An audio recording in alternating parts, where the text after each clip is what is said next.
So you want to talk about some cool shit? I want to do some cool shit. I don't know if I got time for cool shit. I don't know if I can really do that much cool shit.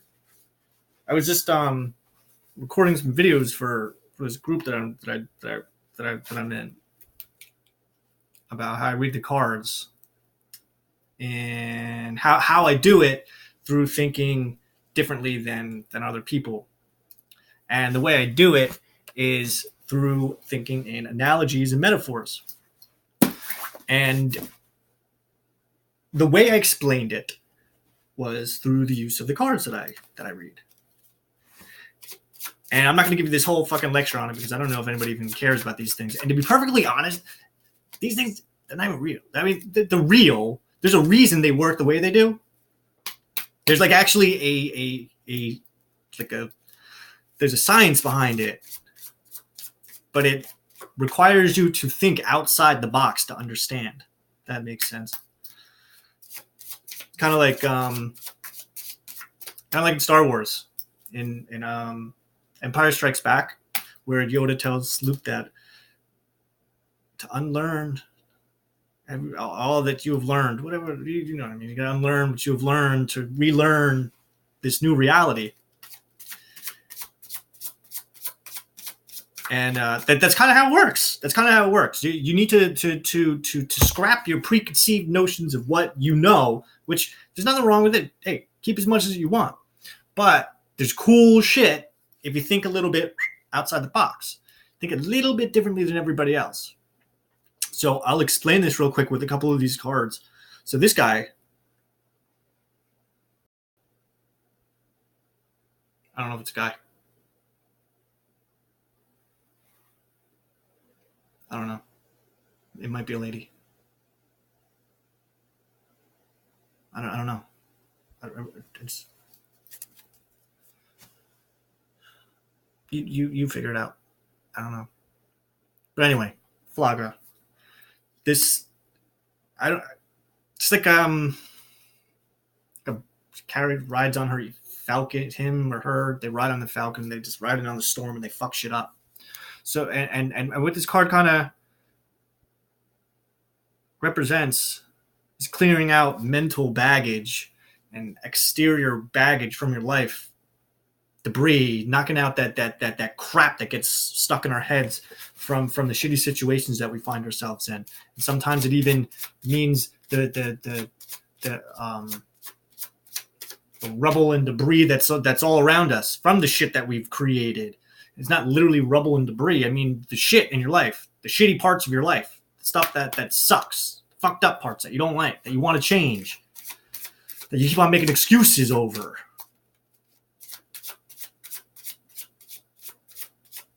They really don't dislike as much as you think you do, as much as you like tell people you do, because you realize you're the one that did it. And that's why you usually keep your mouth shut. And that's why you keep yourself stuck in that situation that you're stuck in. Because you realize that in order to clear out that debris, you're gonna have to put the big boy pants on and say, I fucked up.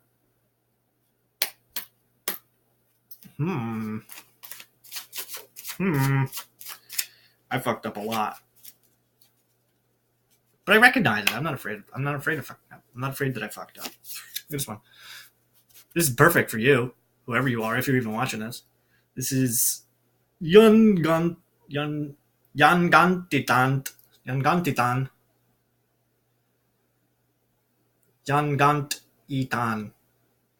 See his hands?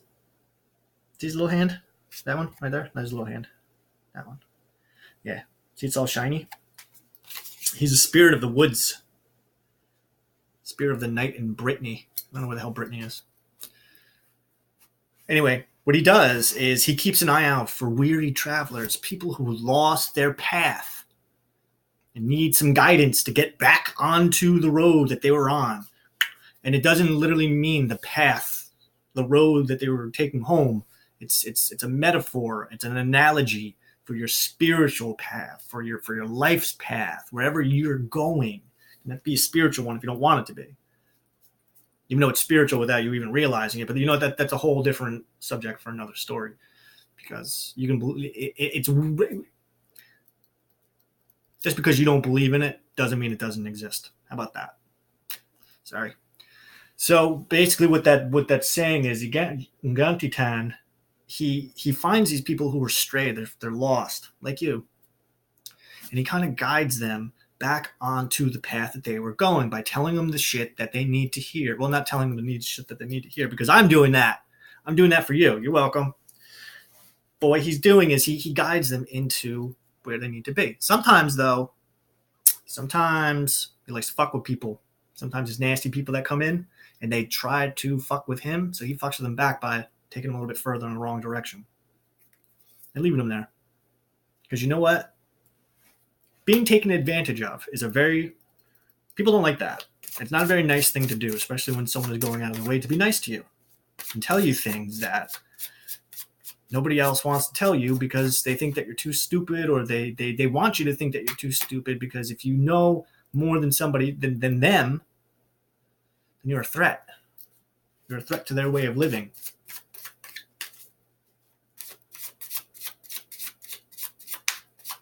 Because people don't want to give up their lifestyle for you, which is fine. Who gives a shit? Yeah, it's selfish, but you know what? That should be your cue to be selfish as well. There's nothing wrong with being selfish. People don't like hearing that. They don't like to be told, "Oh, I'm selfish." They actually just tell me I was selfish all the time. You know, I used to fight it. I used to deny it. No, I'm not. No, I'm not. Yeah, I am. I'm totally selfish. So is she. So are you. So is the person that you're pissed off at for being selfish. Maybe it's your mom. Maybe it's your dad. Maybe it's your girlfriend. Maybe it's your boyfriend. Maybe it's your kid. Because we get mad at our kids. I'm mad at mine for being selfish. Mine's a selfish prick. But he learned to be a selfish prick from watching me and his mother. So I can't blame him. He's that way for a reason. Just like we're that way because that's what we grew up around. Selfishness. Not a big deal. It just turns into a silly thing when you're afraid to admit it. You know? Nothing wrong with admitting it. It's okay being selfish. I love being selfish. Gives me a lot of free time to continue being selfish, because if I wasn't selfish, I wouldn't be doing what I want to do. If I wasn't doing what I want to do, I'd be miserable. So what do you want to be? You want to be miserable or you want to be happy? I'd rather be happy. Sorry. Because I know that by being selfish and allowing myself to be happy, I'm now making it possible to make other people happy as well. No.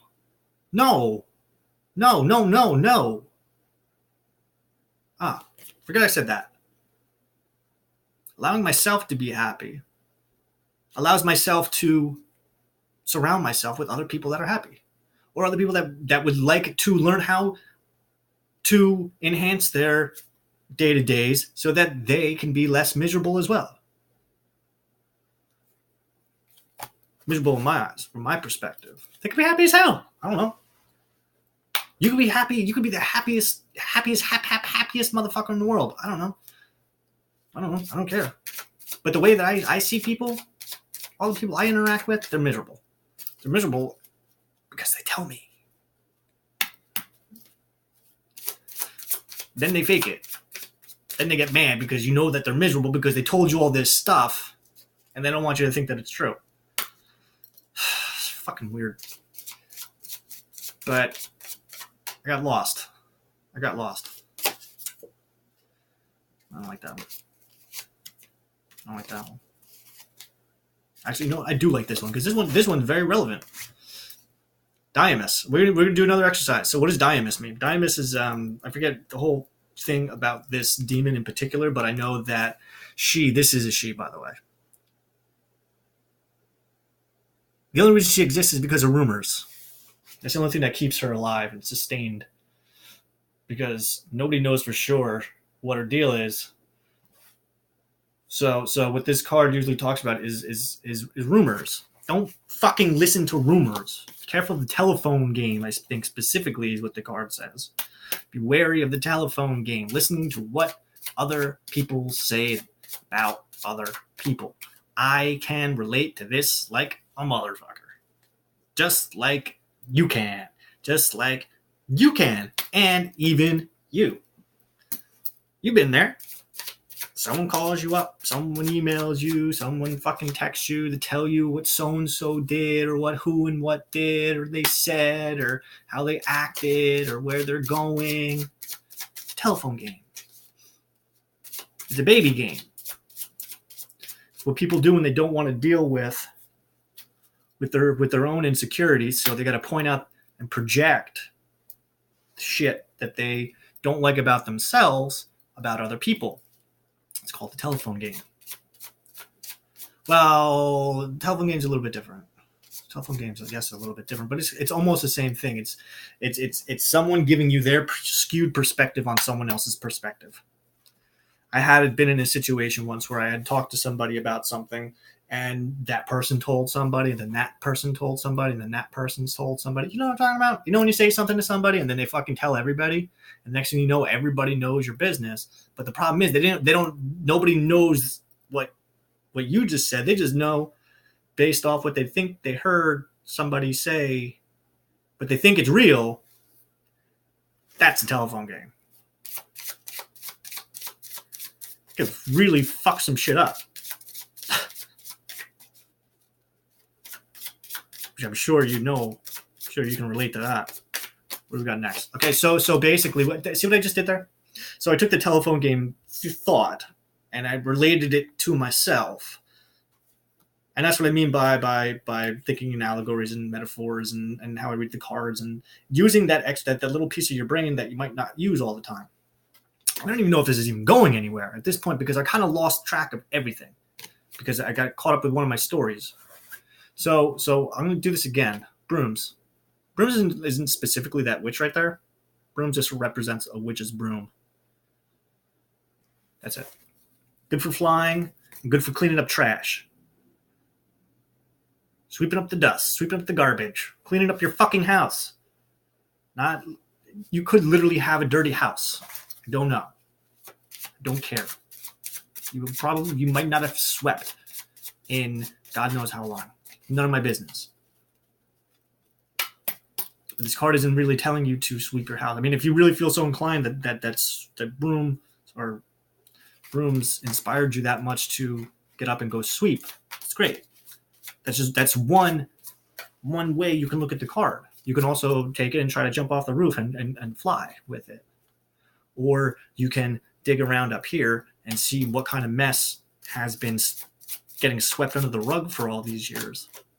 Because I guarantee you there is a load of shit that is underneath all the furniture in your head. And it's just a matter of getting the courage to break the broom out and look at it for what it is. What could it be? It could be anything. It could be anything. You could have accidentally cheated on your husband. You could have accidentally poisoned your dad to death. You could have accidentally killed your dog. You could have accidentally... What else? What other things could you have accidentally done? You could have accidentally stuck your dick in an outlet. You could have done a lot of weird, horrible things that you didn't mean to do at the time. Now, at the time, they seem like the right thing to do. And I say accidentally, but it's not accidentally. You did it because you meant to do it. You meant to do it at the time that you did it. But the reasoning for why you did the things may not be exactly what you thought they were at the time that you did them. Okay, you dig? See, we're older now. We can look back on those experiences. We can take the broom out, and that's not how you broom. It's absolutely not how you broom. You don't broom like that.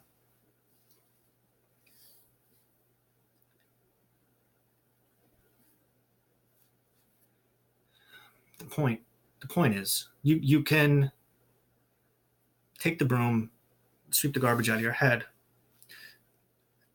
And what I was saying was, I'm using the word accidentally, but it wasn't an accident that you did the things that you did when you did them. You meant to do them. You just may not have been able to express it properly why you felt the need to do those things. Or maybe you did and people just didn't understand it. Or maybe you just didn't have the right way to explain it then. Because over time, it's a little bit easier to understand the reason why we do things. The reason why certain things have to happen in the past. And the reason those certain things have to happen in the past is so that we learn the mistakes from them, so that we don't do them again in the future when they do pop up again, because things do pop up again. That's what's called karma. That's why you have similar relationships to, hope you didn't hear that. Similar relationships are the ones that you used to have in the past. That's why certain types of people always seem to pop up in your life, or maybe the same person pops up more than once. The reason for that is that because you have unfinished business with them that you need to conclude.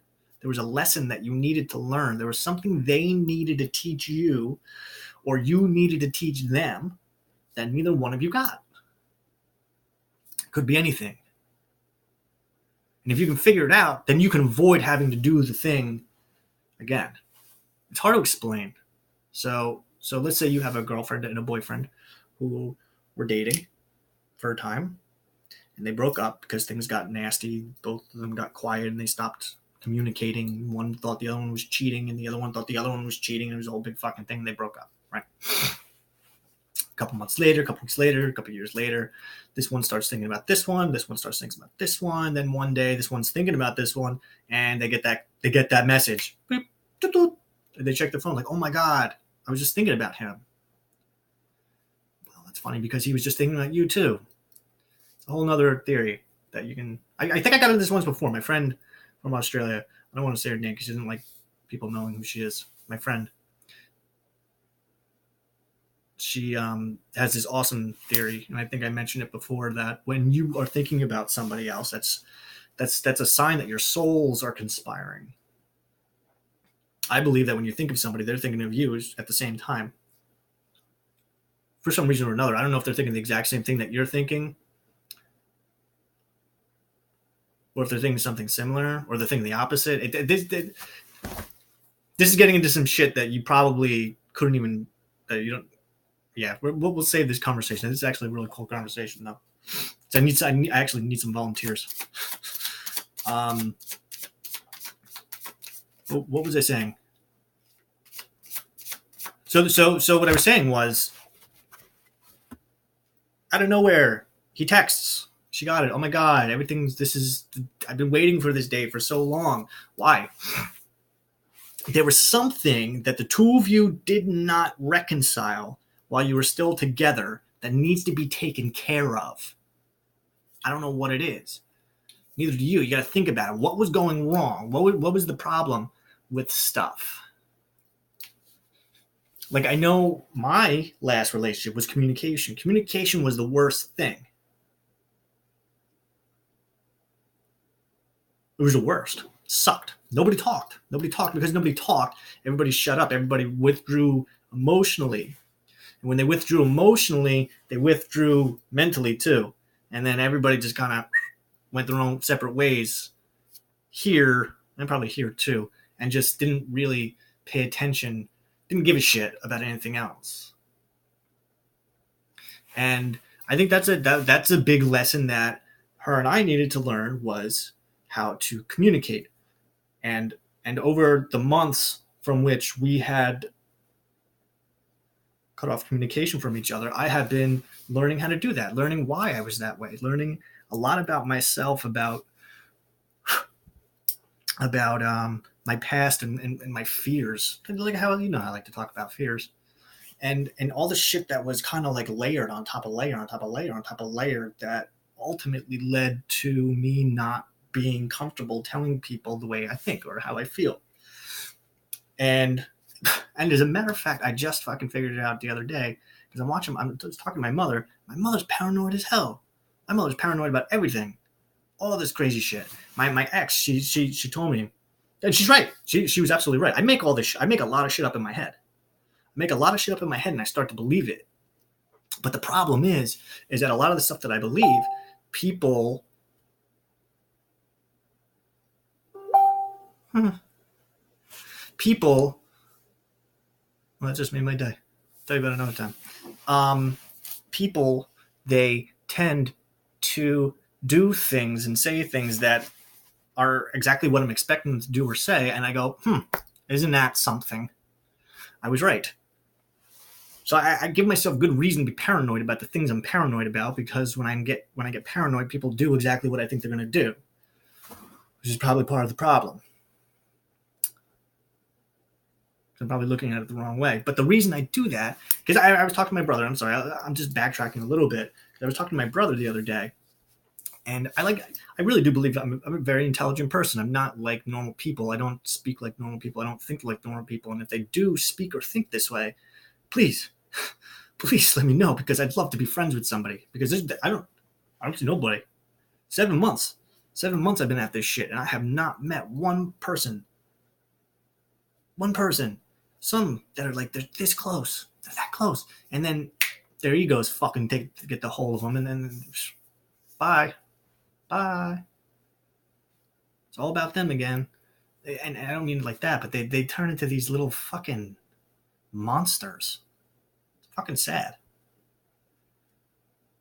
I don't know if they mean to do it on purpose or not, or if it's just like an act, but I fucking hate that. You know, I catch myself doing it too, but that's the thing. I catch myself doing it, and I stop, and I'll apologize, and I'll try to point it out. Sometimes I do. I don't always do it. I probably can think of a couple of times I got to do that now. But the point is that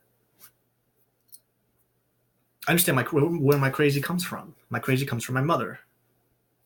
My mother's crazy comes from her mother, because my mother's just she thinks everybody's paranoid too. She gave my brother. Oh, that's what I was saying. I'm sorry. I was talking to my brother, and I'm trying to explain to him. And I know I don't sound modest saying this, but I understand that I'm an intelligent human being.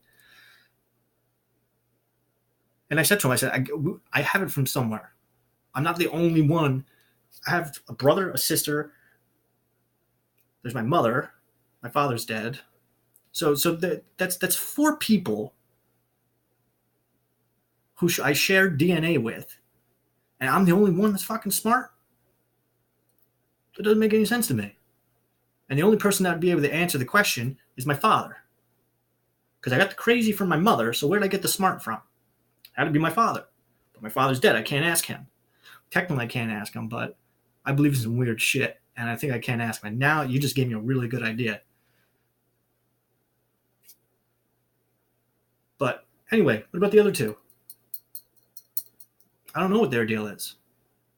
They won't talk. I can't get them. Well, you know what? It's actually gonna. I'm actually running it. We're gonna say it's either gonna be my sister or my brother who are gonna wake up. Be one of them. I got a feeling it's gonna be my brother first. Smart kid. Or maybe they both will. I hope so. I like them both. They're both pretty cool. Not as cool as me, but they're cool. See, my mother's just. I think she's just crazy. But I think she's also not so crazy too. I think she just thinks she's crazy because she doesn't want to look at the things that are going on in her head and realize that they are going on. Or maybe she's just scared that they're going on. It's a whole long story. Thinking like this, being paranoid about everything, it can give you some cool insights, but it can really fuck you up. Really bad.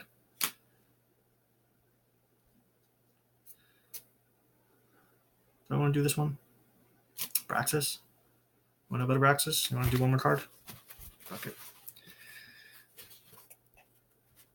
So Braxis is a demon. I forget his whole backstory, but his name Abraxas comes from the word abracadabra. I'm sure you heard abracadabra. Magician was abracadabra. Hocus pocus. Abracadabra is not a weenie little kid magician trick word. It's actually got a lot of meaning to it. It comes from oh my god, I can't believe I'm blanking on this. It comes from I forget if it's a Hebrew or Aramaic word. Aramaic and Hebrew, the ancient Hebrew, they're kind of like almost the same thing, sort of, kind of, not really, but it's complicated. They're very similar. And the word abracadabra, I believe it comes from acra or radabra, something like that, something similar like that. And what it means is I create as I speak. And in the magic traditions, ancient traditions, esoteric stuff, it was believed that the magician spoke into existence what he wants. As well as if you look at the Bible, God created, said, "Let there be light," and there's light. God spoke. In the esoteric traditions, all existence, all matter, it's made up of frequency, vibrations. Just like quantum physicists say now, they used to teach us stuff a long time ago. They used to teach us stuff that all matter is made up of vibration, and that vibration is the voice of God. That when these two energies, a masculine and a feminine energy, a positive and a negative, when they collide, they create a spark, and that spark creates a frequency, and that frequency comes in multiple densities, and some of those densities are stuff, some of them are us, some of them are colors, some of them are light, some of them are sounds, because everything is. And Nikola Tesla said this a long time ago. So if you want to understand the mysteries of the universe, think in terms of frequency and vibration and energy, because energy, frequency, and vibration, they're all the same thing. Vibration, our frequency is just an energetic vibration. That's it. It's just how we perceive it. Like all this stuff, even this book, this is not a solid book. I mean, to the touch, it's of a different density than my hand, so my hand can't go through it. Just like my face, it's the same similar density. You can't push through it, the cards, but they're not solid. They're made up of atoms, and atoms are made up of stuff. And at the very basic level, there's a spark, a frequency, a vibration, whatever you want to call it, and it takes on this shape. And our brain is a decoder ring that looks around. We see, we take in the frequencies and vibrations that are all around us. Our brain decodes it, and our body experiences it. We are literally, we're in like a 3D animation of reality. Easy breezy. Shit, what's so hard to what's so hard about that to accept? So now that we just completely went all over the fucking place, I guess I'm gonna cut this off because my dinner's almost here. I'm hungry. So I hope that made sense.